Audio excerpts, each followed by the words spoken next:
Okay, chapter कौन सा चल रहा है? Point of indifference.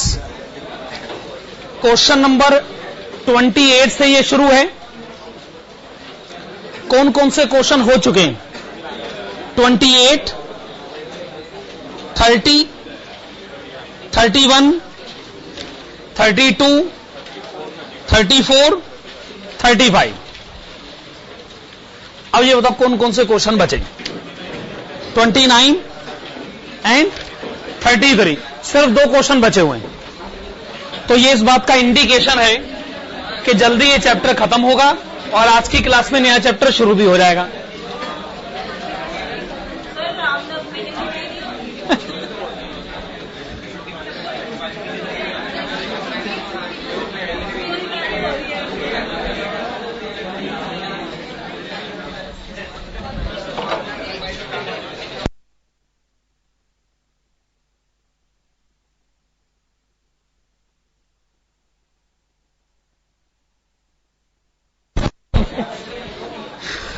Okay, page number 10, question number 33।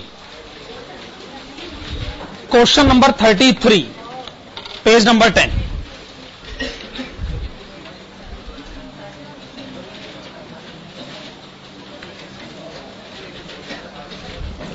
A company plans to expand assets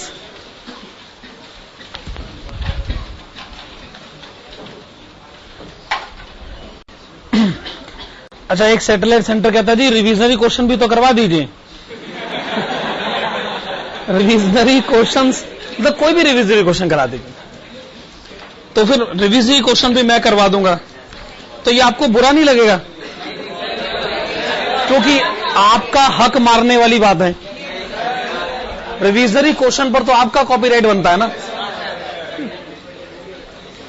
और अगर आप खुद क्वेश्चन अटेम्प्ट नहीं करेंगे तो आपका खुद का कॉन्फिडेंस लेवल कैसे बिल्टअप होगा? मेरे ख्याल से इस हर एक चैप्टर में मेन क्वेश्चन और रिविजनरी क्वेश्चन में सफिशिएंट बैलेंसिंग है, और मेन क्वेश्चन ज्यादा ही है, रिविजनरी क्वेश्चन कम है। और यही नहीं, मेन क्वेश्चंस के लेवल ज्यादा है, मेन क्वेश्चंस का लेवल ज्यादा है, रिविजनरी क्वेश्चंस का लेवल लो है। तो अगर आपने मेन क्वेश्चन करे तो रिविजनरी क्वेश्चन अपने आप होने चाहिए। बड़े simple question. Question number 33, a company plans to expand assets by 50% to finance the expansion. It is choosing between 12% डेप्ट इश्यू एंड इक्विटी शेयर्स। तो या तो डेप्ट फाइनेंसिंग कराई जाए या फिर इक्विटी फाइनेंसिंग कराई जाए। Its balance sheet and profit and loss account are shown below. Balance sheet given है, profit and loss statement, income statement given है। आप देखेंगे इनकम स्टेटमेंट की शुरुआत सेल से हो रही है और आप मार्केट प्राइस पर पहुंचे। मार्केट प्राइस कैलकुलेट करने का तरीका क्या है? अगर आप ईपीएस को पी रेशो से मल्टीप्लाई कर दें तो मार्केट प्राइस आ जाता। If the corporation finances the expansion of ₹1 crore with debt, the rate of debt will be 12%. अब जी इन्होंने 1 करोड़ क्यों कहा? ऊपर बैलेंस शीट में एसेट का टोटल है 2 करोड़ और पहली लाइन में लिखा है जी हम एसेट को 50% एक्सपेंड करना चाहते हैं, तो 2 करोड़ पहले ही है, 50% हो गया 1 करोड़। अगर ये फाइनेंसिंग डेप्ट से हुई तो रेट ऑफ इंटरेस्ट होगा 12% और पी रेशो हो जाएगा 5। However, if equity shares were issued then issue is expected to be made at 25% premium and P ratio will remain 7.5 times. Number 1, assuming that EBIT is 10% of sales, calculate EPS and market price per share at sales level of ₹4 crore and ₹10 crore under both the financing options. Number 2, at what level of EBIT after new capital is acquired would EPS be same irrespective of the financing plan opted? आप heading डालेगा number of equity shares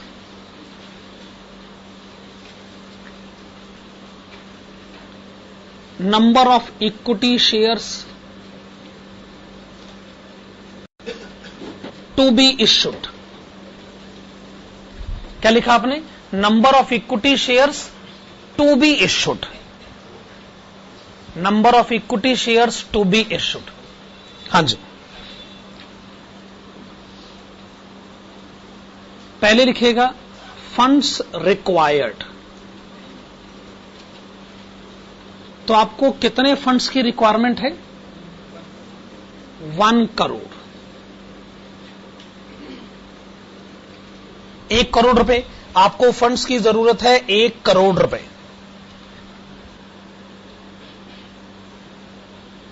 amount raised पर equity share. एक equity share को issue करके कितना amount raise किया जा सकता है? दोबारा से बोलिए. 12.5. कैसे पता लगा?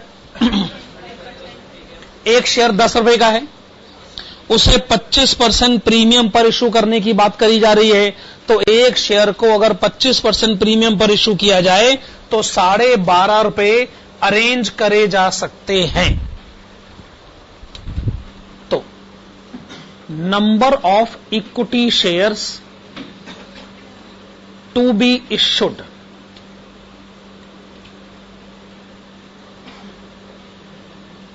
Number of equity shares to be issued 1 crore divided by 12.5 is equal to 8 lakhs.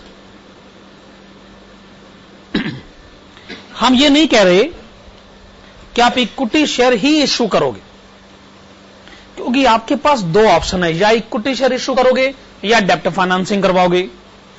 अगर इक्विटी शेयर इश्यू करने पड़े तो आपको 8 लाख इक्विटी शेयर इश्यू करने पड़ेंगे. बस हम ये बात कह रहे हैं. अब जरा क्वेश्चन की पहली रिक्वायरमेंट को फिर से पढ़िएगा. क्वेश्चन की पहली रिक्वायरमेंट को फिर से पढ़िएगा. पढ़िए. क्वेश्चन की फर्स्ट रिक्वायरमेंट को फिर से पढ़िए.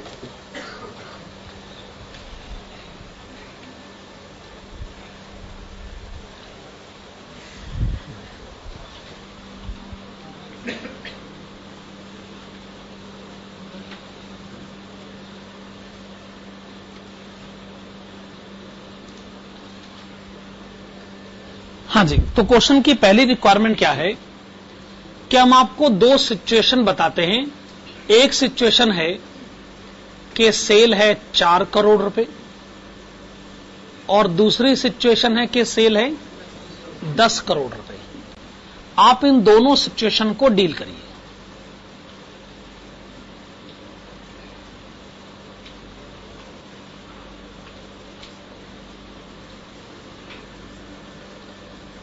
और इन दोनों सिचुएशंस में आपको क्या कैलकुलेट क्या कर रहा है? Market price. मार्केट प्राइस कैसे आएगा? EPS multiplied with P ratio. जब आप इन दोनों सिचुएशन को डील करें तो ध्यान रखिएगा कि दोनों सिचुएशन में आपको दोनों फाइनेंसिंग ऑप्शन से डिस्कस करने. दोनों फाइनेंसिंग ऑप्शन से मतलब एक तो है डेप्ट फाइनेंसिंग और दूसरा है इक्विटी फाइनेंसिंग.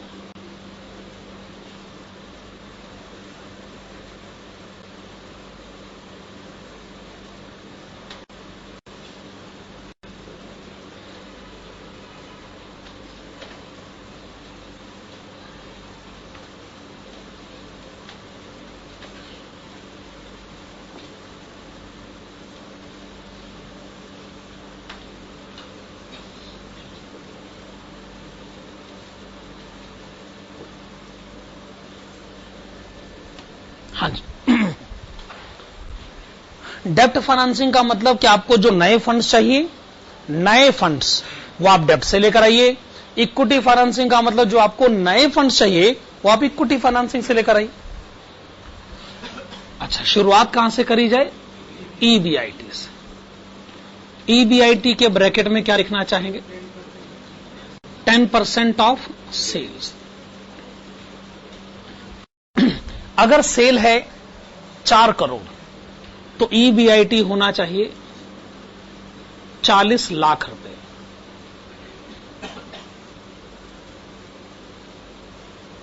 अगर सेल है 10 करोड़ तो EBIT होना चाहिए 1 करोड़ रुपए।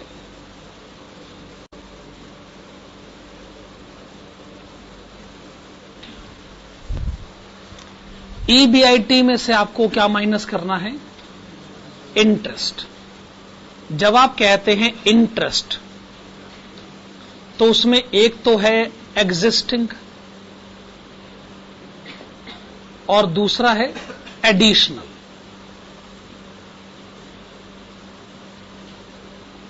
क्या आपने पहले से कोई लोन ले रखा है? पुरानी बैलेंस शीट में देखिए 11% डिवेंचर 40 लाख के, 11% डिवेंचर 40 लाख के, कितना हो गया? 4,40,000। आपकी इनकम स्टेटमेंट में भी लिखा है 4,40,000, तो 4,40,000 ये आपका एग्जिस्टिंग इंटरेस्ट है जो इस समय भी है।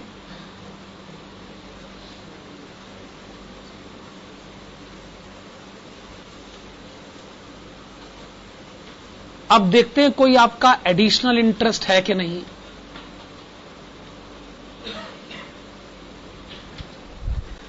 अगर आपने नए फंड्स इक्विटी फाइनेंसिंग से अरेंज करें तो कोई रीजन नहीं है कि आपका इंटरेस्ट बढ़ जाए। जब आपने इक्विटी शेयर इश्यू करे हैं तो इंटरेस्ट कैसे बढ़ सकता है? पर अगर आपने नए फंड्स डेब्ट से अरेंज करें, ध्यान रखें नए फंड्स हैं 1 crore, 1 crore, rate of interest है 12%, तो एडिशनल इंटरेस्ट कितना हो गया? 12 लाख, 12 लाख रुपए।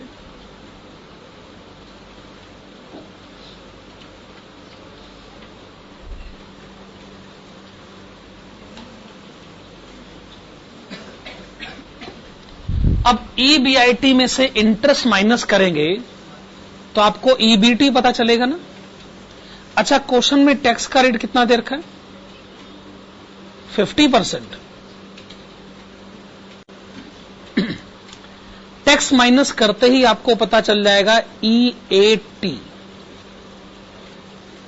और कोई प्रेफरेंस डिविडेंड तो है नहीं, तो जो भी EAT है ये हमने इक्विटी शेयर होल्डर्स में डिस्ट्रीब्यूट कर देना। हाँ जी, तो आप मुझे बताइएगा EAT डायरेक्टली 11,80,000, 11,80,000 रुपए डायरेक्टली आप EAT बता रहे हैं। दोबारा से बोलिए। 17,80,000,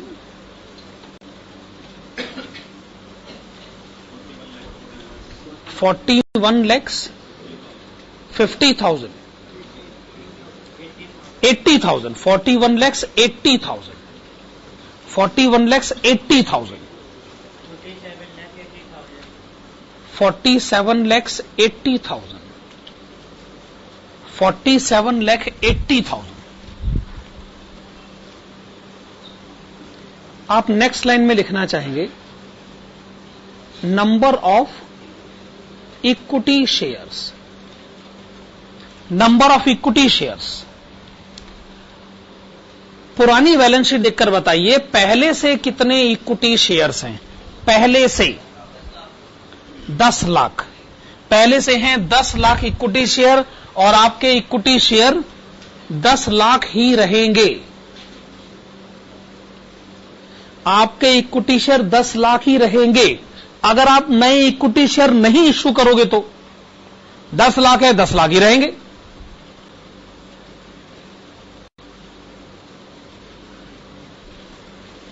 लेकिन अगर आपने नए इक्विटी शेयर इश्यू करे तो कितने नए इक्विटी शेयर इश्यू करोगे? 8 लाख, या आप पहले बता चुके हैं। अब 10 लाख इक्विटी शेयर पहले से, 8 लाख इक्विटी शेयर और, अब बताओ इक्विटी शेयर्स कितने हो गए? 18 लाख।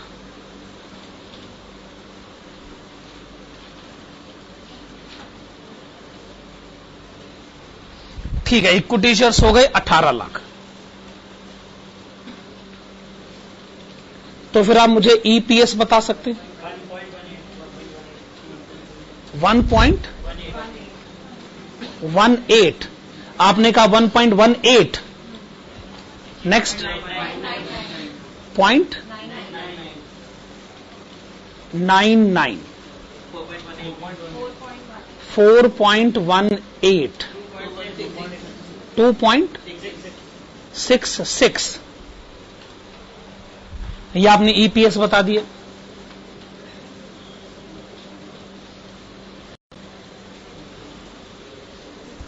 पीई, तो क्वेश्चन कहता है पीई होगा 5 अगर आपने डेप्ट फाइनेंसिंग करवाई, और 7.5 अगर आपने इक्विटी फाइनेंसिंग करवाई। डेप्ट फाइनेंसिंग में पीई हो जाएगा 5, इक्विटी फाइनेंसिंग में 7.5।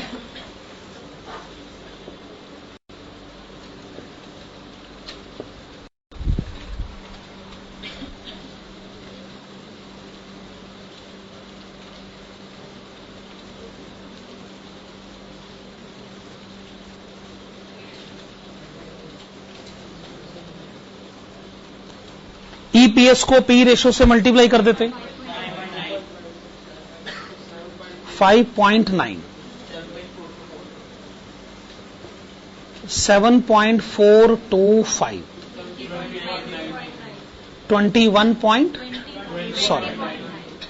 20.9,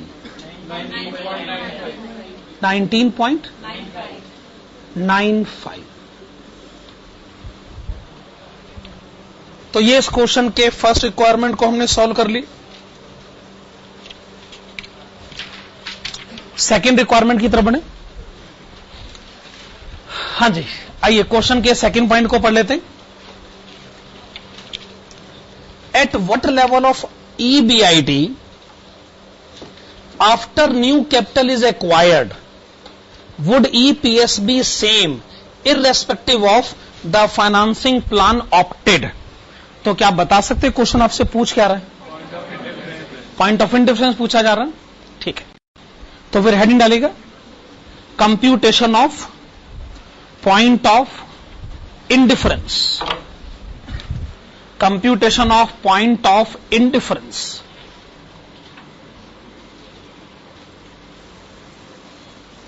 EBIT minus I1 multiplied with 1 minus tax rate divided by N1 is equal to EBIT minus I2 multiplied with 1 minus tax rate divided by N2.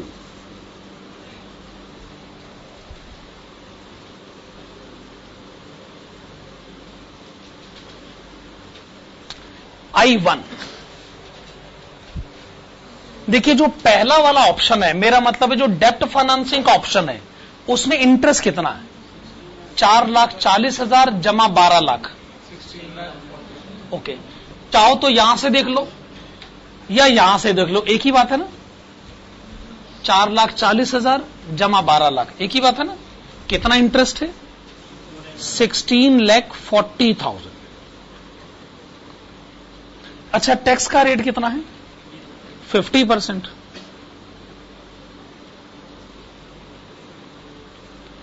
Number of equity shares 10 lakh.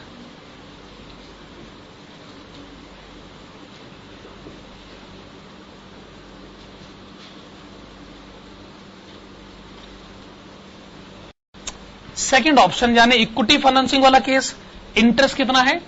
4,40,000। चाहो तो यहां से देख लीजिए या फिर यहां से देख लीजिए।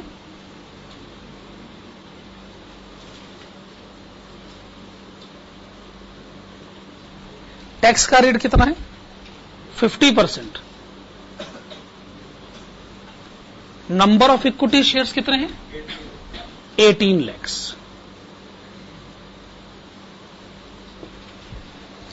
इक्वेशन आप सॉल्व कर लीजिए। अब तो ऐसे क्वेश्चन हमने बहुत सारे कर लिए।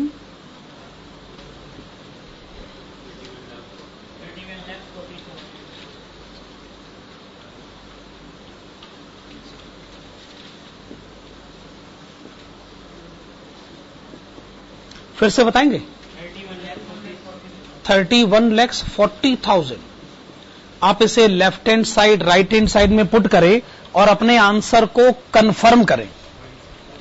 कॉरेस्पॉन्डिंग ईपीएस आपको बताना होगा। अगर वो सेम आता है तो ही आपका आंसर सही कहा जा सकता है। 0.75 कॉरेस्पॉन्डिंग ईपीएस आपने बताया 0.75। ये इस क्वेश्चन का आंसर हो गया। अब हमारे पास एक क्वेश्चन बचा है, क्वेश्चन नंबर 29। पर उस एक क्वेश्चन पर आने से पहले एक एग्जाम्पल हमें डिस्कस करना है। वो क्वेश्चन बाद में, पहले आप एक क्वेश्चन अलग से लिख लीजिए। आप उसे एग्जाम्पल कहिए, एडिशनल क्वेश्चन कहिए, आपकी मर्जी। मैं तो एक सिचुएशन आपके साथ डिस्कस करना चाहता हूं। लिखेगा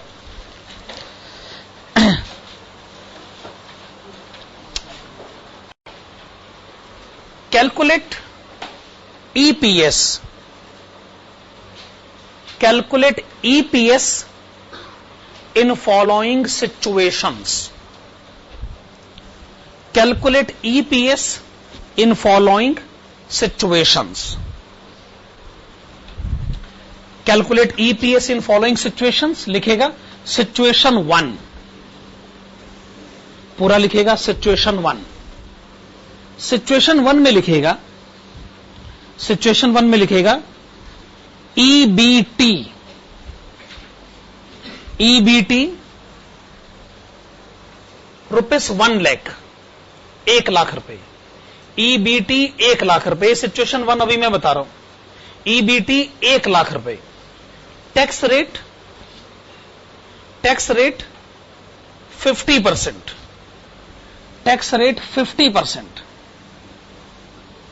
और लिखेगा number of equity shares, number of equity shares 10,000। एक मैंने आपको ईबीटी बताया 1 लाख रुपए, टैक्स रेट बताया 50%, number of equity share 10,000। Okay, ये सिचुएशन 1 है। फिर लिखेगा सिचुएशन 2। सिचुएशन 2 लिखेगा ईबीटी, ईबीटी, ईबीटी लिखेगा -1 लाख, -1 लाख। तो ये एक तरीके से लॉस हो गया ना, लॉस हो गया ना, -1 लाख। टैक्स रेट लिखेगा 50%, टैक्स रेट लिखेगा 50%। और नंबर ऑफ इक्विटी शेयर्स लिखेगा 10,000। बस ये दो सिचुएशन डील करनी।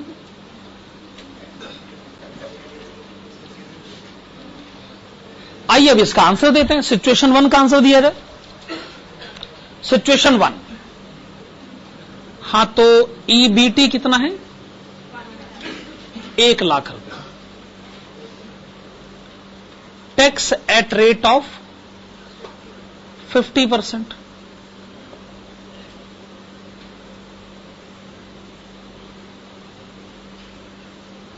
तो अर्निंग आफ्टर टैक्स बताइए 50,000।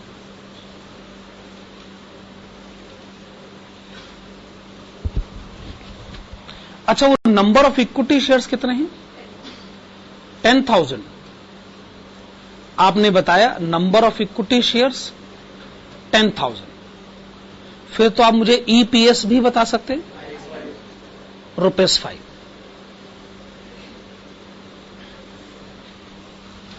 मतलब ये कैलकुलेशन करा के तो मैंने आपका टाइम वेस्ट ही करा है मेरे ख्याल से। सिचुएशन 1 में तो ऐसा कुछ था ही नहीं।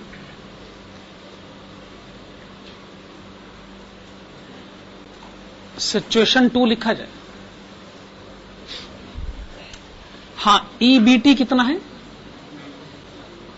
-1 लाख। ईबीटी लिखा है -1 लाख। क्या लिखा आपने? -1 लाख।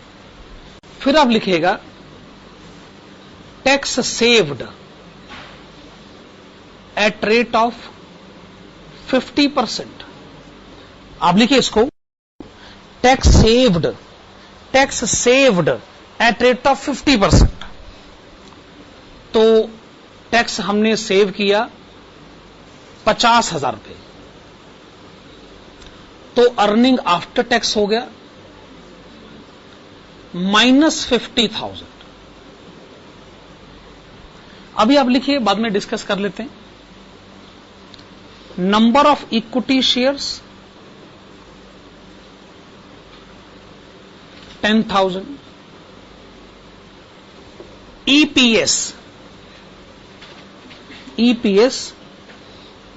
-5, ईपीएस -5। स्टूडेंट जो है पहली वाली सिचुएशन को बड़ी आसानी से मान लेता, कहता जी ये तो होता ही है, प्रॉफिट पर टैक्स तो देना नहीं पड़ता। ये वाली सिचुएशन आप जितनी आसानी से मान लेते हो, इस वाली सिचुएशन को मानने में आपको उतनी दिक्कत होती है। 100 रुपए के प्रॉफिट पर 50 रुपए का टैक्स देना पड़ता है, ये बात आप मानते हैं, पर 100 रुपए के लॉस पर 50 रुपए का टैक्स बचता है, ये बात आप नहीं मानते। इसी को तो मुझे मनवाना है, और क्या। बातें तो दोनों ही हैं। गवर्नमेंट कहती है कि आइए एक फेयर गेम खेलते, अगर आप 100 रुपए कमाओगे तो उसमें से 50 रुपए हमारे, है कि नहीं। लेकिन कल को आपको 100 रुपए का लॉस हो जाए, तो क्या फेयर गेम के हिसाब से हमें भी 50 रुपए नहीं सहन करने चाहिए? जनरली सोचिए, एक आदमी खाली आपके प्रॉफिट में हिस्सेदारी करे, लॉस में हिस्सेदारी ना करे, क्या ये जेन्युइन पार्टनरशिप कही जा सकती? गवर्नमेंट अगर ये कहे जी प्रॉफिट कमाओगे तो आधा हमारा, लॉस अगर होगा तो हम आपको जानते ही नहीं, ये तो बात गलत है ना। तो गवर्नमेंट ने भी कुछ ऐसा इनकम टैक्स लॉ बना रखा है कि अगर प्रॉफिट पे आधा हिस्सा गवर्नमेंट को मिलता है तो लॉस पर आधा हिस्सा गवर्नमेंट सहन भी करती। अब सवाल ये उठता है जी गवर्नमेंट लॉस सहन कैसे करती? ये नहीं हो सकता कि अगर आपको 100 रुपए का लॉस हो जाए तो आप गवर्नमेंट पर 50 रुपए का क्लेम कर दो। डायरेक्ट क्लेम पॉसिबल नहीं, क्लेम करने का दूसरा तरीका अपनाना पड़ता है। वो दूसरा तरीका क्या है? अगर आपको 1 लाख का लॉस हुआ है, ये मैं कुछ पॉसिबिलिटीज आपको बता रहा हूं, तो हो सकता है कि आपको कहीं और से कोई प्रॉफिट हो जाए। मतलब मानिए कैसा केस है, कैसा केस है कि आपका कोई और बिजनेस भी है, उस बिजनेस से आपको इनकम होती है 5 लाख रुपए। तो बताओ 5 लाख रुपए पर 50% टैक्स कितना होता है? 2.5 लाख रुपए। अब चूंकि आपको इस बिजनेस से 1 लाख का लॉस हुआ, तो जब आप इनकम टैक्स डिपार्टमेंट को अपनी टैक्सेबल इनकम बताओगे, अब वो आप 5 लाख थोड़ी बताओगे, अब तो ये 1 लाख का लॉस और वो 5 लाख का प्रॉफिट एडजस्ट हो जाएगा। अब आप गवर्नमेंट को टोटल इनकम कितनी दिखाओगे? 4 लाख रुपए। और आप गवर्नमेंट को 4 लाख रुपए पर 50% अगर टैक्स दोगे तो टैक्स कितना बनता है? 2 लाख रुपए। तो क्या यह बात सच नहीं है कि अगर आपको ये 1 लाख का लॉस नहीं होता तो आप 2.5 लाख का टैक्स देते? चूंकि आपको 1 लाख का टैक्स, 1 लाख का लॉस हुआ है, तब आप टैक्स सिर्फ 2 लाख दोगे। मैं जानना चाहता हूं कि आपको 50,000 रुपए का टैक्स किस कारण से बच रहा है? लॉस की वजह से। तो लॉस कहता है भाई हम इतने बुरे भी नहीं है जितने बुरे आप हमें सोचते हैं। हमारे में भी एक अच्छी बात है, लॉस में टैक्स सेव करा जा सकता है। लॉस के कारण टैक्सेबल इनकम एडजस्ट होती है और उस एडजस्टमेंट के कारण टैक्स की लायबिलिटी कम होती है। आप ये कह सकते हो कि हां ये बात अपने आप में सही है, पर यह कहानी एक एजम्पशन पर बेस्ड है कि अगर मुझे कहीं से लॉस हुआ है तो मुझे कहीं से प्रॉफिट भी होता है, और मेरा लॉस और प्रॉफिट आपस में एडजस्ट होता है, सेट ऑफ होता है, और मेरे को टैक्स की सेविंग होती है। अगर ये माना जाए कि मुझे कहीं और से कोई प्रॉफिट ही नहीं होता, तो फिर ये लॉस किसी प्रॉफिट को सेट ऑफ कैसे करेगा, यह भी एक सवाल बनता है कि नहीं बनता।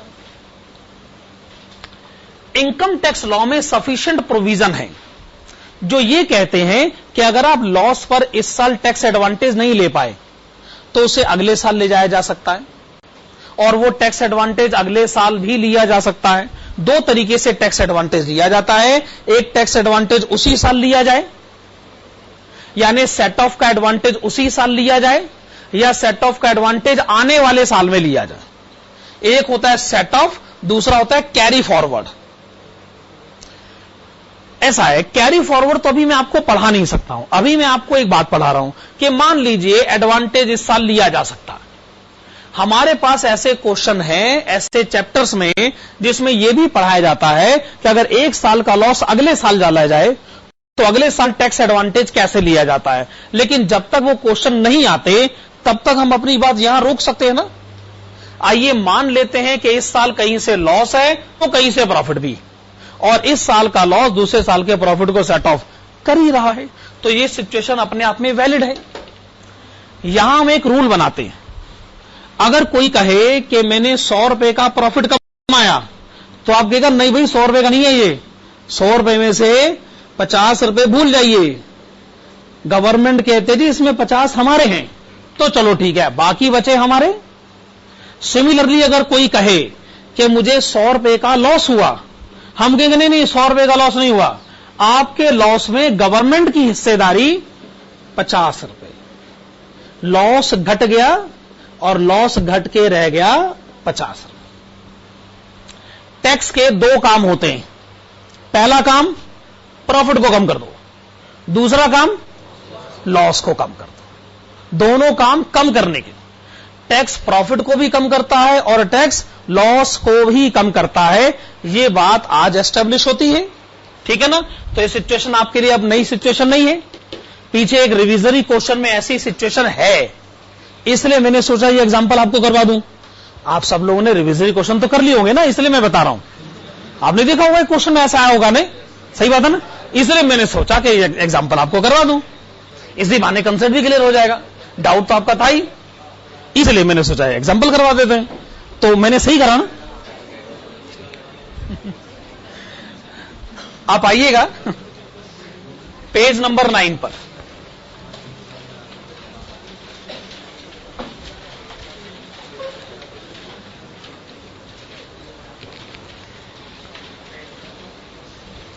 स्टूडेंट लोग आजकल पढ़ाई तो खूब करते ही रहते हैं ना, सारे रिवीजन क्वेश्चन करते रहना चाहिए, पढ़ाई करते रहना चाहिए।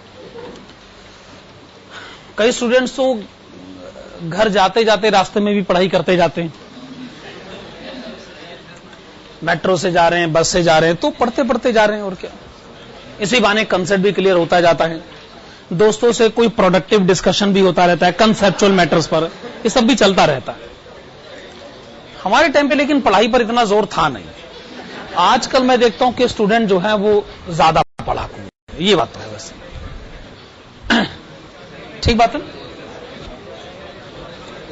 वैसे ऐसा नहीं होना चाहिए, मेरे ख्याल से ऐसा नहीं होना चाहिए। घर जाते जाते पढ़ाई करते जाते जाना, ये लापरवाही वाली बात भी हो सकती है। घर जाके ना पहले थोड़ा बहुत खा पी लेना चाहिए और आराम करने के बाद पढ़ाई शुरू करनी चाहिए। और कई स्टूडेंट जो इतने में सुबह हो जाती है। अब आजकल स्टूडेंट बेचारा सुबह घर से निकलता है, पहले उसकी वो सुबह वाली क्लास होती है, फिर उसकी वो दोपहर वाली क्लास होती है, फिर उसकी वो शाम वाली क्लास होती है, फिर वो कहता है जी वो, फिर स्टूडेंट बेचारा रात में घर पहुंचता है। सुबह घर से निकलने का टाइम तय है, सुबह 6 बजे निकलने का टाइम तय है, और रात को घर पहुंचने का टाइम 10 बजे है ना, 9:30। अब बाकी टाइम बचा कितना, स्टूडेंट बेचारा पढ़ाई कब करेगा। बहुत बुरे हालात है वैसे।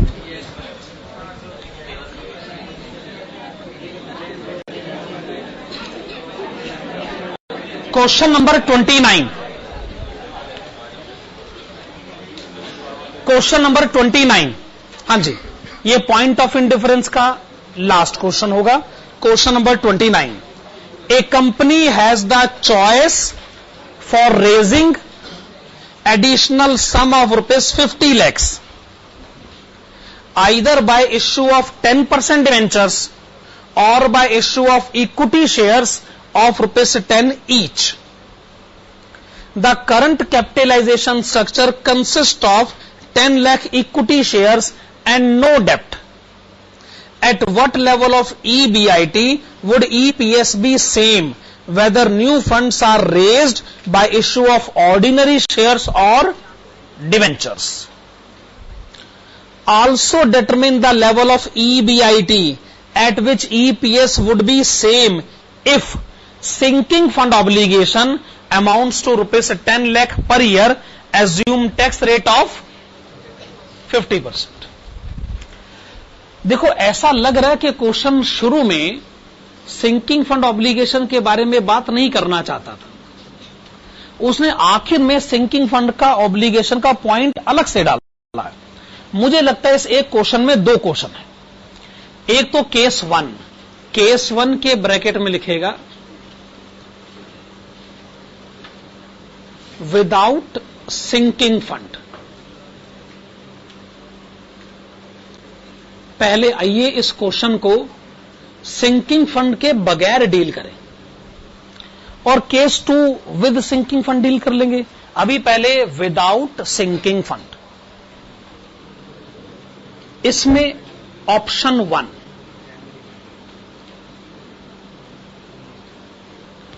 इसमें ऑप्शन 1, ऑप्शन 1 के ब्रैकेट में लिखेगा, ऑप्शन 1 के ब्रैकेट में लिखेगा to arrange additional funds, to arrange additional funds of ₹50 lakhs, of ₹50 lakhs by issue of new equity shares, by issue of new equity shares, by issue of new equity shares.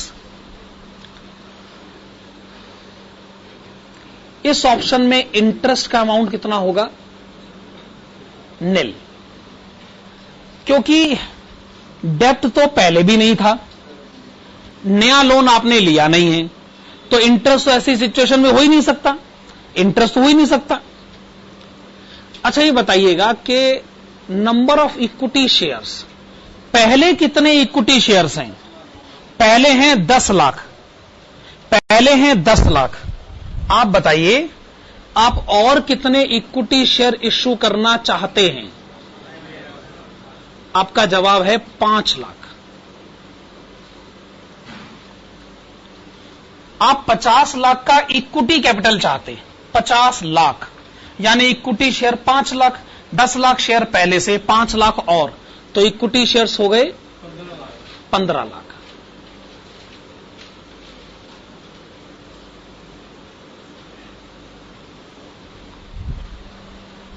लिखेगा option 2,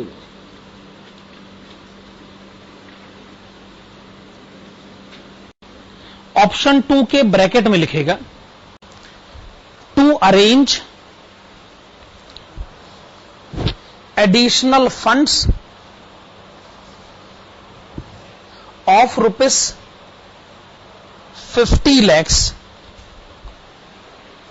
of ₹50 lakhs by way of 10% debentures, 10% debentures।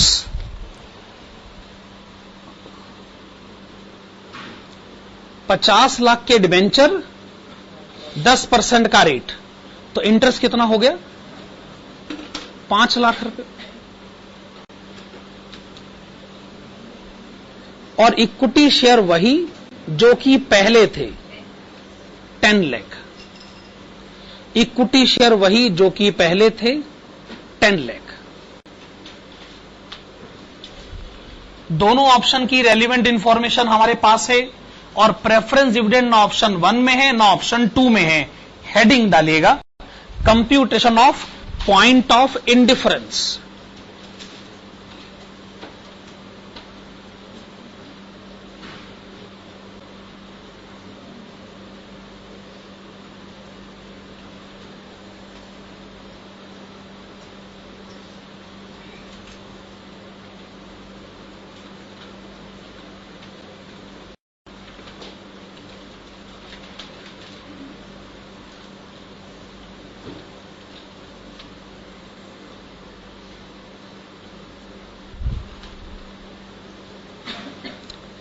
चलिए I1 आप लिखेंगे नील। Tax का rate question में है 50% और option 1 में number of equity shares हैं 15 लाख 15 लाख। सेकंड ऑप्शन में इंटरेस्ट का अमाउंट कितना है 5 लाख। टैक्स का रेट है 50%। नंबर ऑफ इक्विटी शेयर्स हैं 10 लाख। इक्वेशन आपके सामने है, आप इसको सॉल्व करिए। ईबीआईटी कितना आ गया 15 लाख रुपए 15 लाख और ये 15 लाख रुपए left hand side right hand side में पुट करिए और आप मुझे कॉरेस्पॉन्डिंग ईपीएस बताइए 0.5।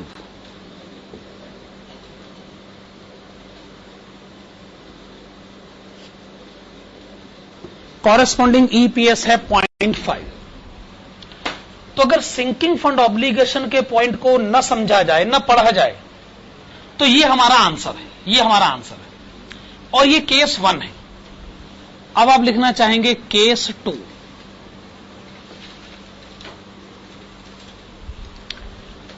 केस 2 के ब्रैकेट में लिखेगा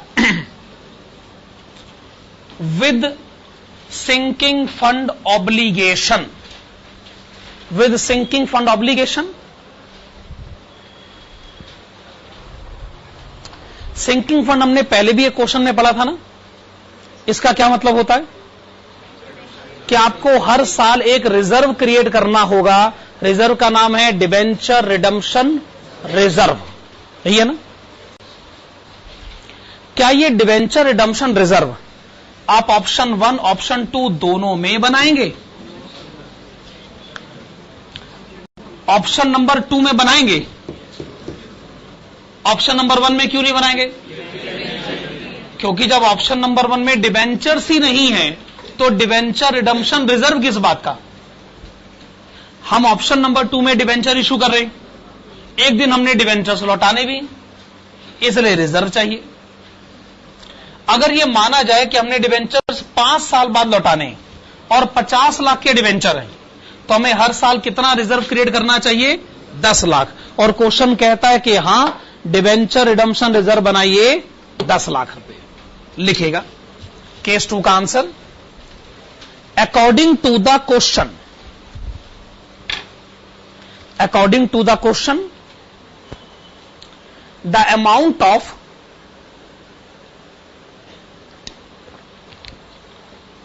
debenture redemption reserve, the amount of debenture redemption reserve to be created each year to be created each year is rupees 10 lakhs, to be created each year is rupees 10 lakhs, full stop. Hence the point of indifference, hence the point of indifference is computed below. The point of indifference is computed below.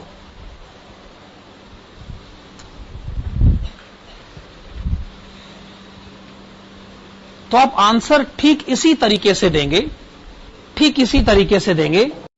Change आपको क्या करना है, left hand side में तो कोई change होगा नहीं क्योंकि उसमें कोई डिबेंचर रिडम्पशन रिजर्व है नहीं। राइट हैंड साइड में न्यूमरेटर में से यहां तक तो कैलकुलेशन ऐसी ही जाएगी, EBIT minus I2 1 minus tax rate and minus debenture redemption reserve.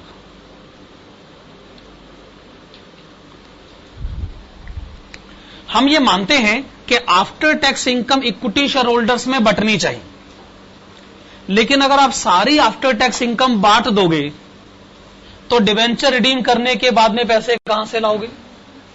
इसलिए आफ्टर टैक्स इनकम में से आप हर साल कुछ रुपए रोक लें, बचा लें।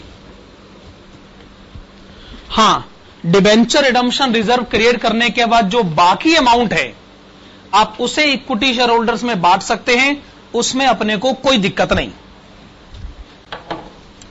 वही क्वेश्चन है, बस राइट हैंड साइड में, मेरा मतलब है ऑप्शन 2 में मुझे डिबेंचर रिडम्पशन रिजर्व क्रिएट करना होगा।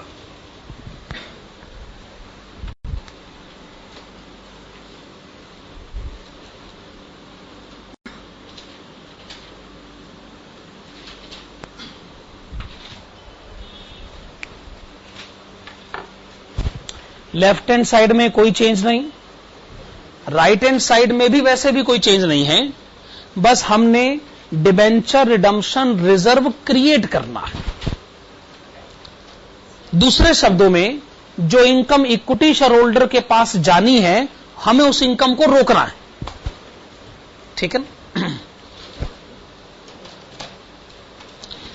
अब ये कैलकुलेशन आप कर लीजिए, जो भी आंसर आए बता दीजिए।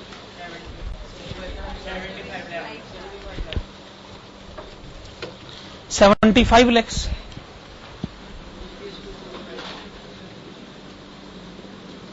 और अगर आप कहते हैं EBIT 75 lakhs है, तो आप कॉरेस्पॉन्डिंग EPS बताएं।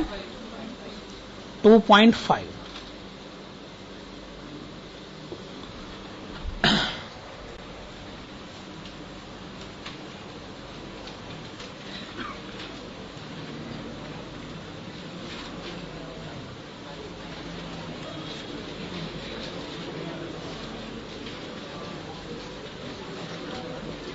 हमारे नए चैप्टर का नाम है funds flow statement.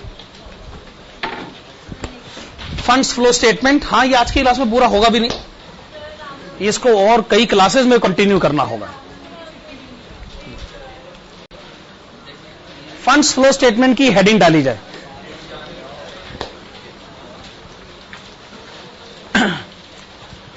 Twelfth class में कैश फ्लो स्टेटमेंट एक लेवल तक पढ़ाया जाता है।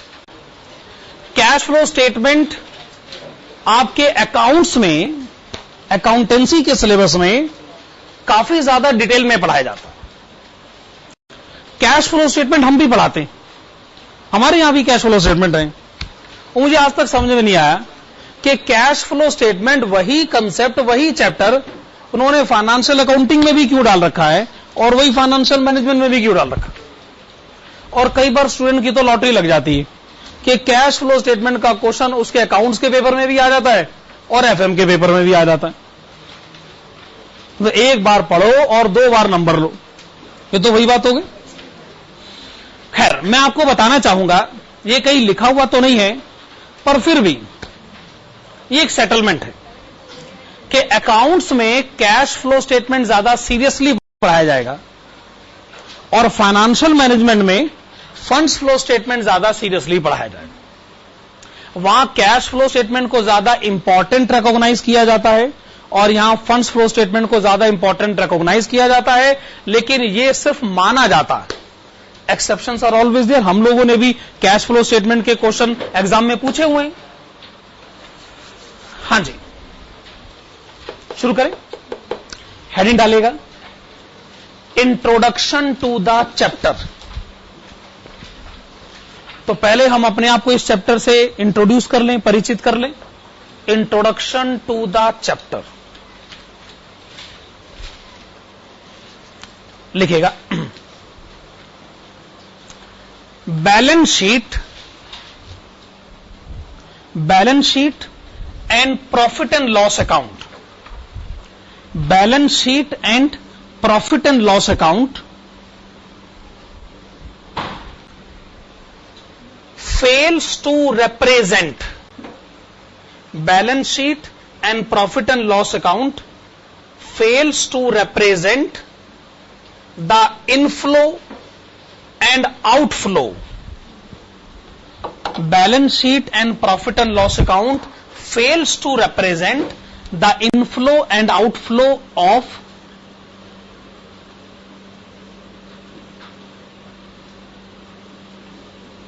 funds. Fails to represent the inflow and outflow of funds during the accounting period. Balance sheet और प्रॉफिट एंड लॉस अकाउंट ने भले ही अपने ऑब्जेक्टिव्स को अचीव करा, पर उनकी एक लिमिटेशन ये है. अब हमने एक टर्म यूज किया फंड्स. फंड्स का मतलब क्या है आगे लिखेगा. हियर फंड्स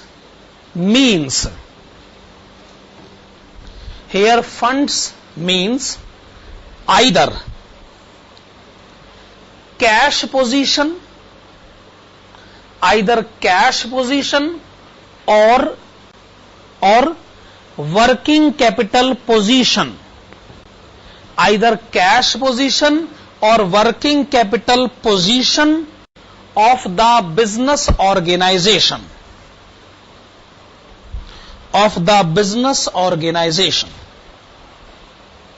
तो फंड्स के हम दो मतलब लेते हैं, एक कैश पोजीशन और दूसरा वर्किंग कैपिटल पोजीशन. ओके, आगे लिखेगा therefore it is always advised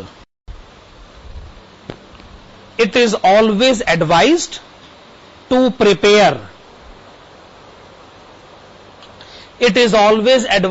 prepare following two statements. It is always advised to prepare following two statements. Number one, statement showing inflow and outflow. Statement showing inflow and outflow of cash position. Statement showing inflow and outflow of cash position during the accounting period.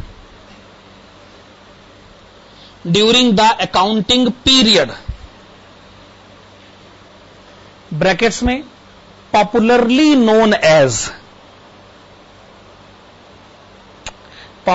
Known as cash flow statement.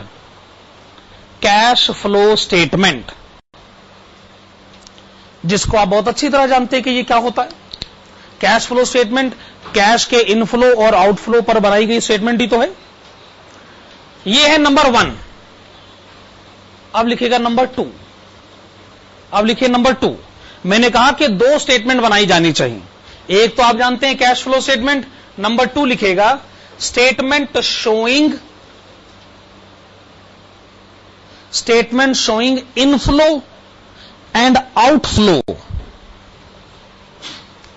Statement showing inflow and outflow of working capital position during the accounting period. Working capital position during the accounting period. Brackets में popularly known as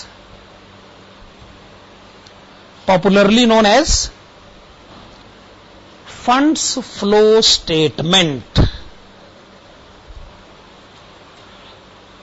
तो funds flow statement यानी एक ऐसी statement जिसमें working capital के increase और decrease के reasons पर डिस्कशन किया जाएगा.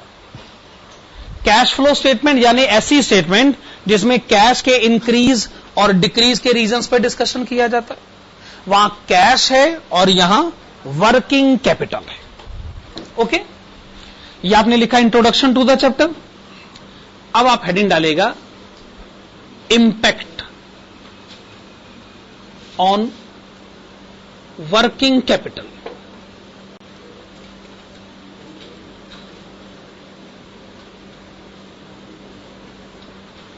क्या लिखा आपने? Impact on working capital. Impact on working capital, ये हेडिंग होगी, इम्पैक्ट ऑन वर्किंग कैपिटल. देखिए, आप लोग वर्किंग कैपिटल को पढ़कर आए हैं. वर्किंग कैपिटल को आपने क्या पढ़ा है? Current assets minus current liabilities.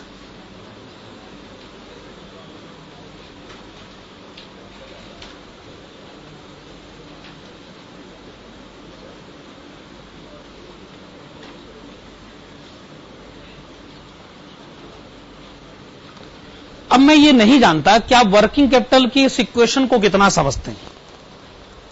आखिरकार करंट एसेट में से करंट लायबिलिटीज क्यों माइनस करी जाए कि हमें वर्किंग कैपिटल पता चले. स्टूडेंट से पूछा जाए वर्किंग कैपिटल क्या होता है तो ये कहता है करंट एसेट में से करंट लायबिलिटी माइनस कर दो जी, इसको वर्किंग कैपिटल बोलते हैं. खैर, हमारे पास वर्किंग कैपिटल अपने आप में एक चैप्टर है जिसमें इसके ऊपर अच्छी खासी डिस्कशन के लेवल होते.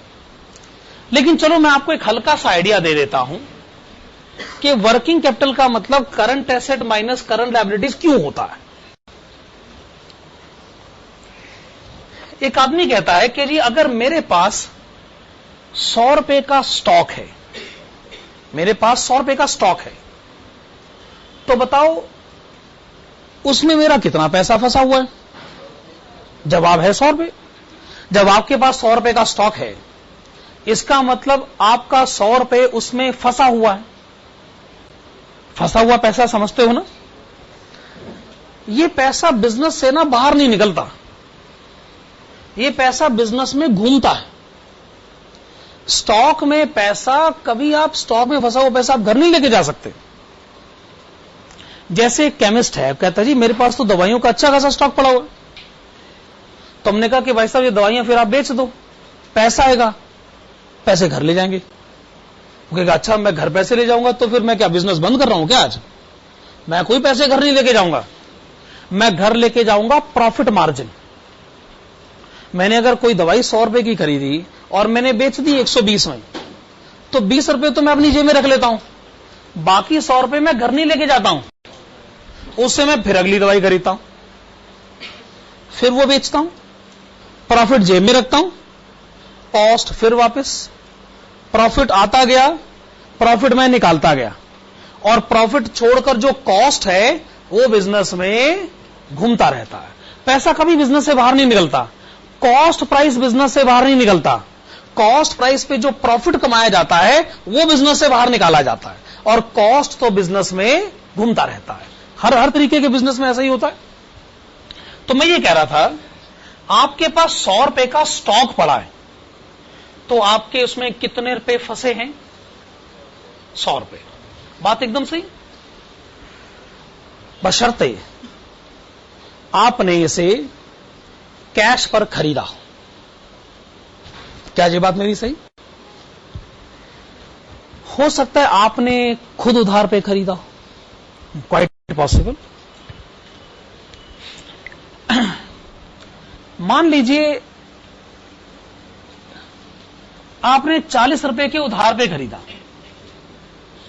तो आपके 100 रुपए के स्टॉक में आपका पैसा कितना है? कैसे बताए? माइनस तो करना ही पड़ेगा. भाई साहब मेरे पास 100 रुपए का स्टॉक पड़ा है, इसका मतलब मेरे 100 रुपए थोड़ी फंसे हुए उसमें. 40 रुपए तो बेचारे उस आदमी के फंसे हैं जिससे मैंने उधार खरीदा. यानी एसेट मेरे घर बड़ी है, पर उसमें पैसा किसी और का लगा. किसका पैसा लगा? जिसने आपको उधार दिया. इस पर आप ये कह सकते हो, अरे तो क्या हुआ, अभी सामान बेचकर कल उसके 40 रुपए लौटा देंगे. हम कहेंगे इसका मतलब आप बिजनेस समझते ही नहीं. इसका मतलब लौटा देंगे का मतलब, क्यों लौटा देंगे, किसे लौटा देंगे? क्या कभी पैसे लौटाए जाते हैं? बिजनेस के एनवायरनमेंट को समझिए, कभी बिजनेस में पैसा नहीं लौटाया जाता। जो लोग उधार का काम करते हैं, क्या वो पैसे लौटा देते हैं? किसी कीमत पर नहीं होता। उधार के काम को बारीकी से समझिए। देखिए, अगर हम किसी किराने की दुकान पर अगर हमारा हिसाब चलता है, हम हिसाब एडजस्ट करते हैं, पिछले महीने का हिसाब चुका देते हैं, और फिर क्या होता है, अगला हिसाब शुरू हो जाता है। परमानेंट हिसाब कहीं खत्म नहीं होता, हो ही नहीं सकता, पॉसिबल ही नहीं है। परमानेंट हिसाब तो तब खत्म होगा ना जब दुकान खत्म होगी, काम खत्म, या फिर जिंदगी खत्म, तभी परमानेंट हिसाब खत्म होता है। उधार के काम में कभी परमानेंट हिसाब सेटल नहीं होता। मैं उसके 40 रुपए ना जिंदगी भर नहीं लौटाऊंगा। मैं क्या करूंगा, जब मैं इसको 40 रुपए की पेमेंट करूंगा तो मैं उसे कहूंगा ऐसा है, अगला 40 का सामान बेच दो, पिछले 40 रुपए ले जाओ। मैं इसको घुमाऊंगा। हर तरीके के बिजनेस में ऐसे ही होता है। अगर मैं किसी को सामान बेचता हूं तो जब मैं उसे पैसे मांगने के जाऊं ना, तो वो मेरे से सीधे मुंह बात भी नहीं करेगा। वो कहेगा ऐसा है, एक काम करते हैं, पुराने पैसे चाहिए, ले लो, अगला सामान बेच दो, पिछले पैसे ले जाओ। तो मैंने कहा जी, अब जो सामान बेच रहा हूं इसके पैसे कम मिलेंगे, बाद में मिलेंगे, जब आप नया सामान बेचने आओगे तो पिछले सामान के पैसे ले जाना। अच्छा, मान लो आप ये कहो जी, नहीं नहीं मैं ये नहीं करना चाहता, मुझे मेरे पैसे दो, कहानी खत्म। अब ध्यान से सोचो, आप ऐसा क्यों कहोगे? आपने काम करना है कि नहीं करना? आपने बिजनेस करना है कि नहीं करना? आप क्या बिजनेस बंद करना चाहते हो? उधार बेचने के लिए आपको परेशानी किस बात की है? आपका बिजनेस उधार पर टिका है, इस बात को रिकॉग्नाइज करिए। उधार बेचकर आप कोई बुरा काम कर रहे हो? पैसे फंसाने को आप खुद तैयार बैठे हो। आपके घर हर रोज न्यूज़पेपर आता है, आप भले ही दावे से कहो कि मैंने आज तक जिंदगी में कोई चीज उधार नहीं खरीदी, कहते रहो, पर भूल रहे हो हर रोज वो आपको अखबार उधार पर बेचकर जाता। क्या ये बात में गलत? क्या वो हर रोज अखबार देकर जाता है, पैसे लेके जाता? क्या आप उससे अखबार उधार नहीं खरीद रहे? वो पैसे महीने के बाद लेकर लेने आएगा। क्या ये उधार पर अखबार खरीदने का ये एग्जाम्पल है कि नहीं? वो बेचारा हर महीने अखबार खुद खरीदता है और हर रोज आपको अखबार देके जाता है, और पैसे महीने के आखिर में लेने के लिए आएगा। अच्छा, जब वो पैसे लेने के लिए आता है तो क्या वो ये कहता है जी बस बात खत्म, भी बहुत हो गया हिसाब किताब, मैं बहुत परेशान हो गया हूं आपसे? कहेगा कोई बात नहीं, इसमें क्या है, मेरा तो बिजनेस ही ऐसा है ना, मैं थोड़ी हर रोज आपसे कैश कलेक्ट करता रहूंगा, ये थोड़ी मेरे काम का रूल ही नहीं है ना, मैं ऐसा कर ही नहीं सकता हूं। कोई बात नहीं, मैं आपसे आज इस महीने के पैसे ले गया हूं, इसमें से इस पैसे से अब मैं अगले महीने को बिजनेस में घुमाऊंगा, ठीक है ना? फिर अगले महीने फिर मैं आपके पास आऊंगा, फिर मैं कहूंगा जी अब इस महीने के पैसे दो। यानी बिजनेस में पैसा मेरा हमेशा के लिए फंस जाएगा। क्या कभी ऐसा टाइम आएगा कि भाई अब बिजनेस खत्म, पैसा जो है कस्टमर से मेरा पूरी तरह वापस आ जाएगा, वो आके बोल दे कि जी मैं यहां आज अपना काम खत्म कर रहा हूं, कल से अखबार देने नहीं आऊंगा, मुझे मेरे पैसे दो, कहानी खत्म? पर वो ऐसा नहीं कर रहा ना, वो कहेगा नहीं जी कोई बात नहीं, ये चलता रहता है, चलता रहे, मेरा पैसा मेरे कस्टमर में हमेशा के लिए फंसा रहेगा, है कि नहीं? उधार का बिजनेस ऐसे ही होता है। पर्चियों पर बिजनेस चलता है, पिछली पर्ची तब सेटल होती है जब अगला माल उधार पर बेचा जाता है ना? तो मैं ये कह रहा हूं, अगर मेरे घर में 100 रुपए का सामान पड़ा है तो मेरे 100 रुपए इन्वेस्टेड नहीं है इसमें, मेरे कितने इन्वेस्टेड हैं? 60 रुपए। 40 रुपए किसने इन्वेस्ट कर रखे? मेरे क्रेडिटर, यानी मेरे घर के सामान में मेरे क्रेडिटर ने पैसा लगा रखा है। वर्किंग कैपिटल क्या होता है? वर्किंग कैपिटल का ट्रू मीनिंग है मेरी करंट एसेट में मेरा कितना पैसा फंसा है। मेरी करंट एसेट 100 रुपए की, उसमें मेरा कितना पैसा? 60 रुपए। तो ये जानना जरूरी है कि मेरी करंट एसेट में बाहर वालों का पैसा कितना फंसा है, उसे माइनस करना जरूरी है ना, तभी तो पता चलेगा कि मेरी करंट एसेट में मेरा कितना पैसा फंसा है। इसे हम लोग कहते हैं वर्किंग कैपिटल।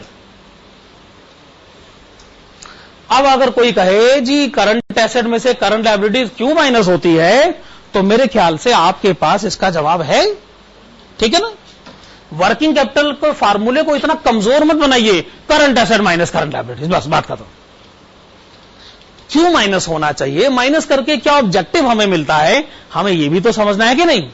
खैर, वर्किंग कैपिटल का मतलब है current asset minus current liabilities, ये बात तो आप अच्छी तरह जानते थे, अब माइनस करने का लॉजिक भी आपको पता चल गया।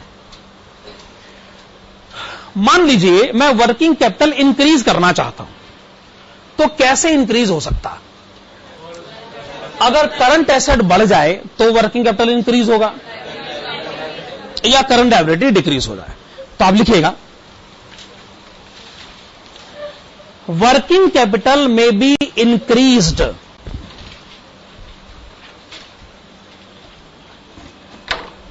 वर्किंग कैपिटल में be increased by following two methods.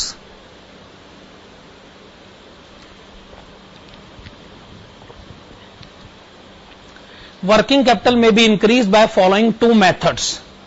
Number one, increasing current assets.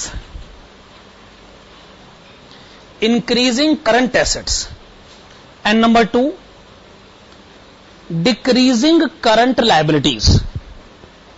Okay, current asset increase करा जाए या करंट लायबिलिटी डिक्रीज किया जाए तो उससे वर्किंग कैपिटल बढ़ाया जा सकता है। आगे लिखेगा वर्किंग कैपिटल में बी डिक्रीज्ड वर्किंग कैपिटल में be decreased by following two methods. Working capital में be decreased by following two methods. Number one, decreasing current assets. Number one, decreasing current assets. And number two, increasing current liabilities. Number one, decreasing current assets. And number two, increasing current liabilities. चलिए हम दो बातें पढ़ चुके। एक तो हमने introduction to the chapter पढ़ लिया, दूसरा हमने क्या पढ़ लिया, इंपैक्ट ऑन वर्किंग कैपिटल। दो बातें हम पढ़ चुके।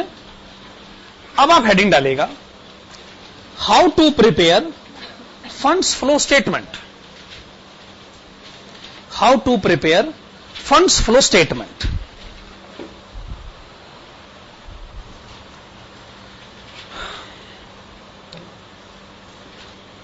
देखिए, ये कहने को फंड्स फ्लो स्टेटमेंट है, मेरा मतलब ये कहने को स्टेटमेंट है, पर ये स्टेटमेंट की फॉर्म में नहीं, अकाउंट की फॉर्म में बनती। कैश फ्लो स्टेटमेंट आप जानते ही हैं, वो स्टेटमेंट की फॉर्म में बनता, वर्टिकल मैनर में, और अकाउंट हॉरिजॉन्टल मैनर में बनता है। तो ये फंड्स फ्लो स्टेटमेंट शुरू से ही हम लोग हॉरिजॉन्टल मैनर में बनाते रहे, और इसको कोई चेक इसलिए नहीं करता है क्योंकि जो अकाउंटिंग स्टैंडर्ड्स बने हैं उसमें कोई accounting standard funds flow statement पर अप्लाई नहीं होता। इतने सारे अकाउंटिंग स्टैंडर्ड्स हैं, उसमें कोई भी accounting standard funds flow statement पर है ही नहीं। तो फंड्स फ्लो स्टेटमेंट को ऐसे ही छोड़ दिया गया कि जी जैसे चाहे मर्जी समझ लो। और आप जानते हो कि लोगों को या स्टूडेंट्स को कैलकुलेशन वर्टिकल मैनर में मुश्किल से समझ में आती, हॉरिजॉन्टल मैनर में आसानी से समझ में आती, इसलिए शुरू से ही इसको हॉरिजॉन्टल मैनर में बनाया गया है। हम भी ऐसे बना लेते हैं, पर यह अकाउंट नहीं है, यह है स्टेटमेंट। लेफ्ट हैंड साइड पर है सोर्सेस,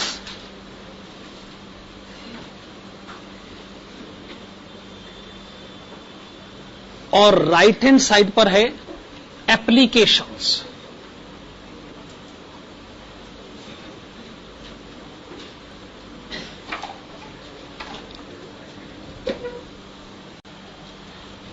एप्लीकेशंस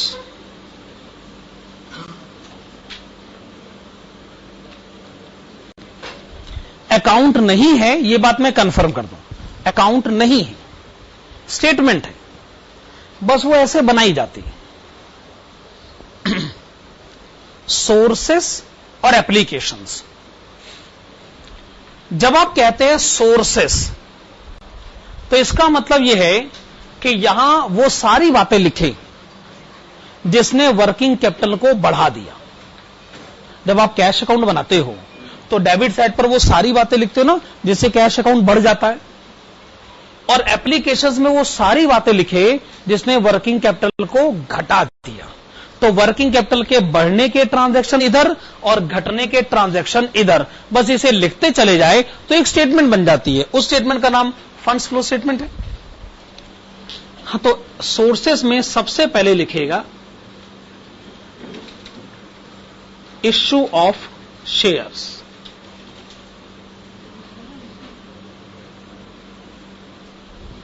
अगर आपने शेयर्स इश्यू करे तो यह सबसे पहला इवेंट है जो कि आपको सोर्सेस में लिखना पड़ता है, और शेयर्स इश्यू करके वर्किंग कैपिटल बढ़ जाता है। वर्किंग कैपिटल कैसे बढ़ता है, आइए इस बात को ध्यान से समझें।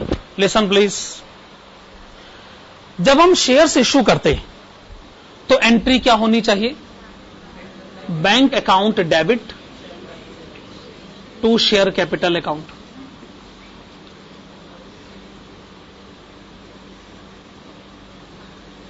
जो शेयर कैपिटल है ये वर्किंग कैपिटल से रिलेटेड मैटर नहीं। शेयर कैपिटल वर्किंग कैपिटल से रिलेटेड मैटर नहीं, ना ये करंट एसेट की लिस्ट में आता है ना करंट लायबिलिटी की लिस्ट में आता है। लेकिन जो बैंक अकाउंट डेबिट हुआ, भाई बैंक तो करंट एसेट होता है। अगर बैंक अकाउंट डेबिट होता है, बैंक बैलेंस बढ़ता है, तो क्या बैंक बैलेंस के बढ़ने की वजह से करंट एसेट बढ़ सकता है, और करंट एसेट के बढ़ने की वजह से वर्किंग कैपिटल बढ़ सकता है? हम भी वही कहना चाहते हैं। अगर आपने शेयर्स इश्यू करे हैं तो इससे आपका bank balance, accordingly current assets, accordingly working capital बढ़ सकता है। तो आप इसे सोर्सेस की तरफ लिख दें कि शेयर इश्यू करने से आपका वर्किंग कैपिटल बढ़ गया। ठीक है, एग्जाम्पल में वापस आते हैं। मान लीजिए जब हम शेयर होल्डर से अमाउंट मांगने के लिए गए तो उसने कहा जी मेरे पास पैसे तो नहीं है, मेरे पास एक मशीन है।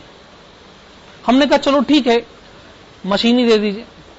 तो हमने एंट्री क्या पास कर दी? Machine account debit to share capital. जब हमने ये एंट्री पास करी तो हमने क्या देखा कि ना मशीन वर्किंग कैपिटल का मैटर है ना शेयर कैपिटल वर्किंग कैपिटल का मैटर है। तो इस एंट्री की वजह से बताओ वर्किंग कैपिटल पर क्या असर पड़ा? कुछ भी नहीं। मान लीजिए ये एग्जांपल है, तो आप इस एग्जांपल को यहां नहीं लिखेंगे। आपने सारे ट्रांजैक्शन फंड्स फ्लो स्टेटमेंट में लिखने। ये मैंने कब कहा? मैंने कहा कि आप सिर्फ वो ट्रांजैक्शन लिखेंगे जिन्होंने वर्किंग कैपिटल पर असर डाला है। एक बात बताइए, क्या कैश अकाउंट में आप सारे ट्रांजैक्शन लिखते हैं? नहीं ना, सिर्फ वही ट्रांजैक्शन लिखते हैं ना जो कैश अकाउंट से रिलेटेड हो। सिमिलरली तो मैं वही कह रहा हूं कि खाली वही ट्रांजैक्शन लिखें जो वर्किंग कैपिटल से रिलेटेड हो। रिलेटेड नहीं है तो साफ कह दीजिए जी हम नहीं लिखते इसको। अच्छा, मैं जब शेयर होल्डर के पास पैसे मांगने के लिए गया, उसने कहा देखो जी ऐसा है, कैश मेरे पास है नहीं, मशीन भी नहीं। कहता जी मेरे पास ना कुछ कुर्सियां पड़ी हुई, फर्नीचर पड़ा है। हमने कहा बहुत अच्छी बात है, चलो फिर ठीक है कुर्सी ही ले लेते। अच्छा, अच्छी बात यह है कि असल में हमारा फर्नीचर का ही काम था। हमने कहा कुर्सी उठा लेते, दुकान पे रखकर बेच देंगे। तो मैं एंट्री क्या पास करूं? ठीक है, आप लोगों ने stock account debit. Stock account debit, stock बढ़ गया हमारा। क्या स्टॉक के बढ़ने से वर्किंग कैपिटल बढ़ सकता है?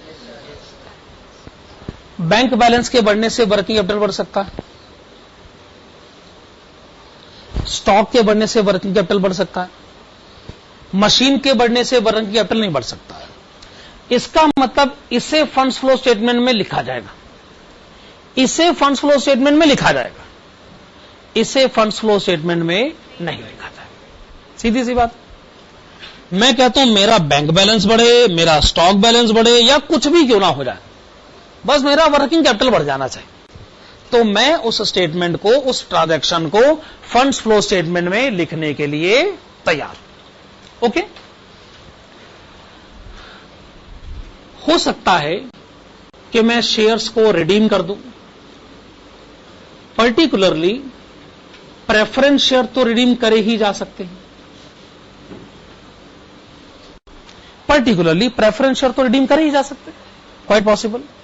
और अगर मैंने प्रेफरेंस शेयर को रिडीम करते हुए पेमेंट करी, बैंक बैलेंस मेरा कम हुआ, और बैंक बैलेंस के कम होने से करंट एसेट कम हुई है, वर्किंग कैपिटल कम हुआ है, तो मुझे उसे एप्लीकेशंस की साइड पर लिख लेना चाहिए।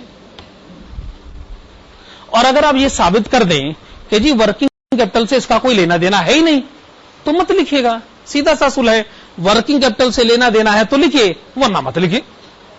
ओके। सिमिलरली अगर मैंने डिबेंचर्स इश्यू करे, तो जरूर इससे मेरा बैंक बैलेंस और मेरा वर्किंग कैपिटल इंक्रीज हो जाना चाहिए, ऑब्वियसली। और अगर मैंने डिबेंचर्स रिडीम करे, तो इससे मेरा वर्किंग कैपिटल भी कम हो जाना चाहिए।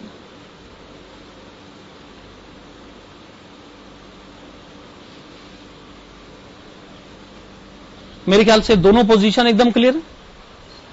यहां तक तो बात अपने को समझ में आ रही है।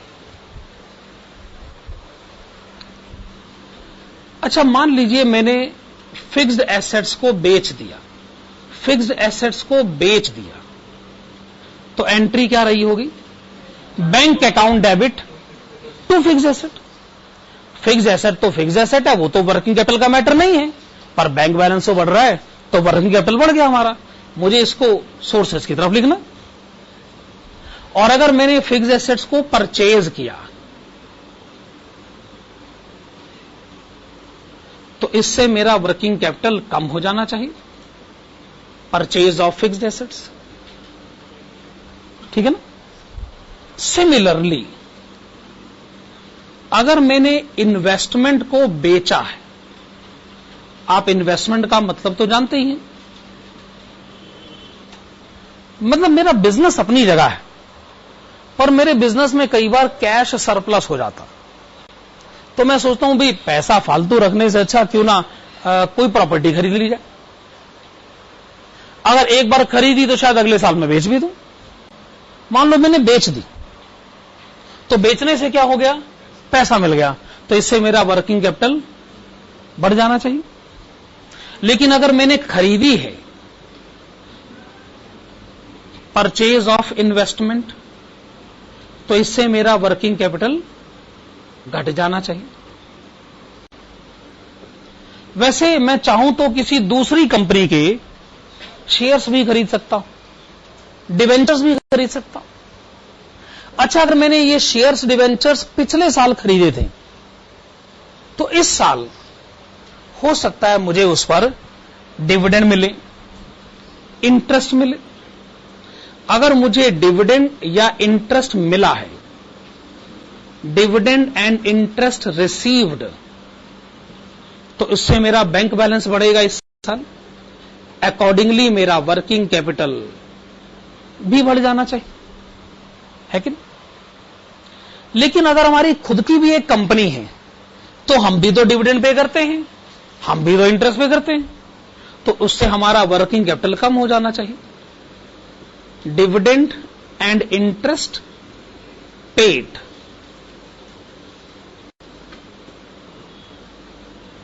ये बात भी अपनी जगह सही, ठीक है। अच्छा, जो मैंने इस साल इनकम टैक्स पे करा होगा, उस इनकम टैक्स के पेमेंट की वजह से, इनकम टैक्स के पेमेंट की वजह से वर्किंग कैपिटल मेरा कम हो जाएगा, बैंक बैलेंस मेरा कम हो जाएगा। होने को यह भी हो सकता है जी, पिछले साल जो मैंने इनकम टैक्स फालतू दे दिया था, उसका इस साल रिफंड हो जाए, रिफंड ऑफ इनकम टैक्स, ये भी तो पॉसिबल है ना।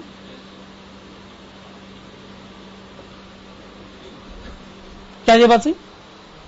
मेरे ख्याल से अल्टीमेटली हम इधर वर्किंग कैपिटल के बढ़ने और उधर हम वर्किंग कैपिटल के घटने के ट्रांजैक्शन डिस्कस कर रहे हैं, नेट में अगर सोचा जाए तो।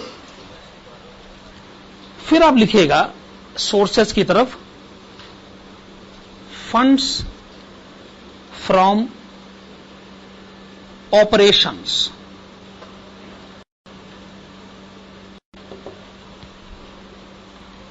और ये जो पॉइंट है ना, ये वर्किंग कैपिटल का मोस्ट इंपॉर्टेंट पॉइंट है।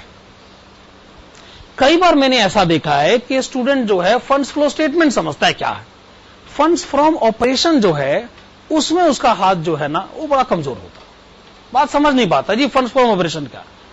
फंड्स फ्रॉम ऑपरेशन जिसने समझ लिया, हमारा मानना है कि उसने फंड्स फ्लो स्टेटमेंट समझ लिया। अब फंड्स फ्रॉम ऑपरेशन क्या होता है, ब्रैकेट में लिख लीजिएगा, it means net increase in working capital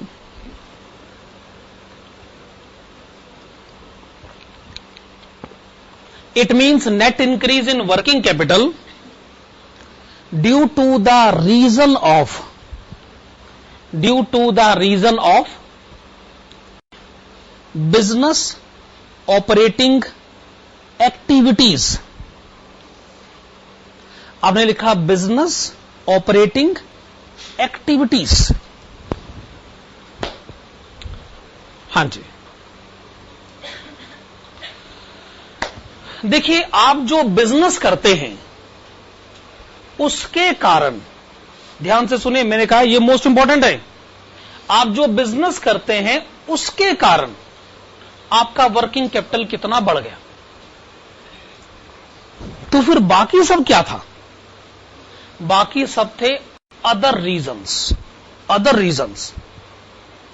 अब जैसे हमारा काम पढ़ाने का है, तो वो रीजन जो स्टूडेंट्स के साथ डायरेक्टली आइडेंटिफाइड है वो बिजनेस रीजन है, लेकिन बाकी सब है अदर रीजंस। अब आप ही बताइए, क्या शेयर इश्यू करना आपका बिजनेस है? डिवेंचर इश्यू करना, फिक्स एसेट बेच देना, डिविडेंड और इंटरेस्ट रिसीव करना, ये आपका बिजनेस है? नो, आपका बिजनेस तो कुछ और है। आपके पास फालतू पैसे आ गए, आपने कहीं इन्वेस्ट कर दिया, वहां से डिविडेंड मिल गया, तो ये आपका बिजनेस कैसे हुआ? इनकम टैक्स का रिफंड रिसीव करना आपका बिजनेस है? तो बिजनेस कहां है फिर आपका? ये है जी आपका बिजनेस। इसका मतलब ये बिजनेस है और बाकी सब है अदर रीजंस।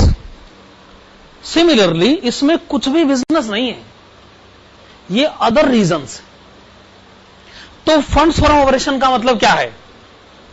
बताइए, वर्किंग कैपिटल कितना बढ़ गया आपके बिजनेस के कारण।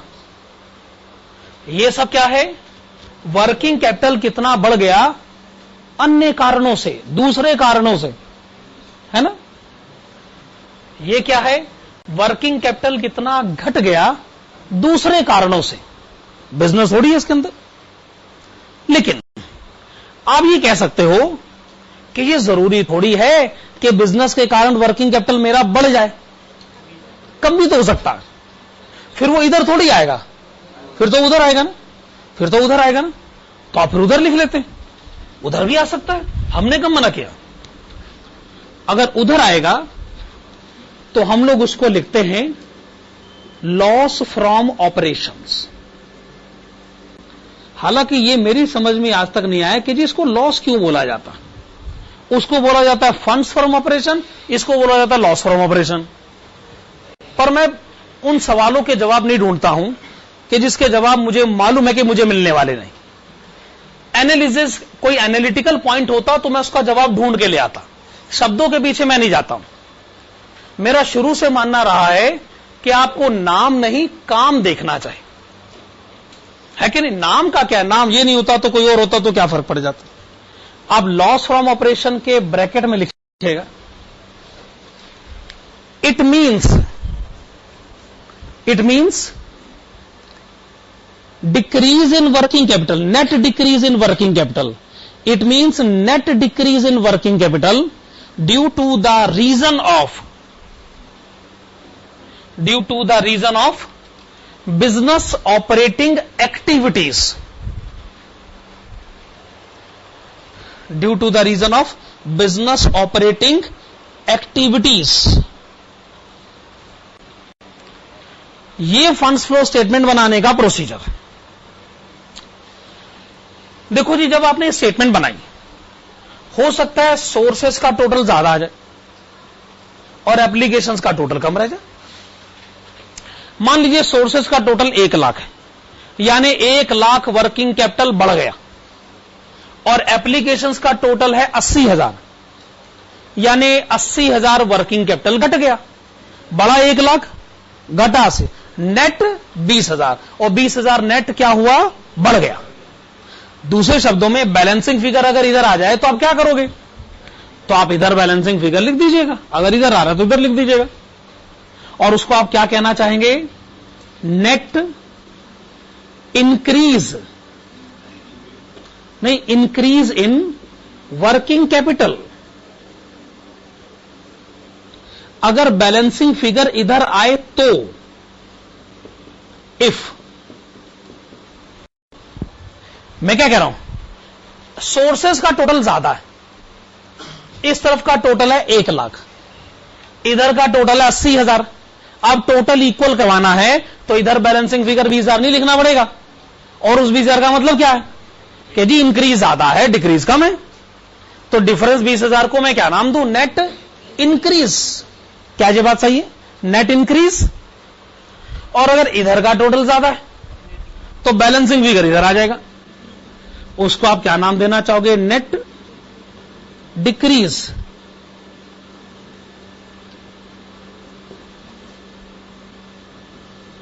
In working capital. अगर बैलेंसिंग फिगर इधर आए तो यह फंड्स फ्लो स्टेटमेंट बनाने का प्रोसीजर है।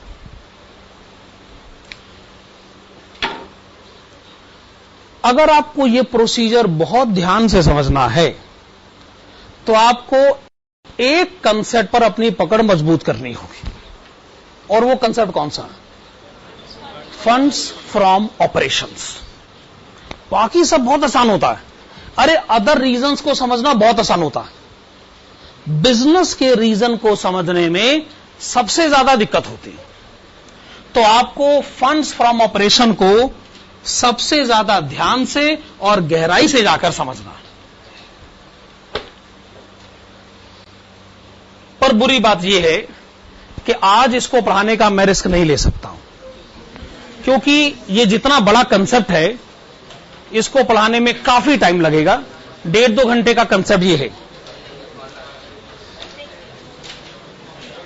ठीक है, आज की क्लास हम लोग यहीं रोकेंगे, क्योंकि इस कंसेप्ट को मैं आगे नहीं बढ़ा सकता।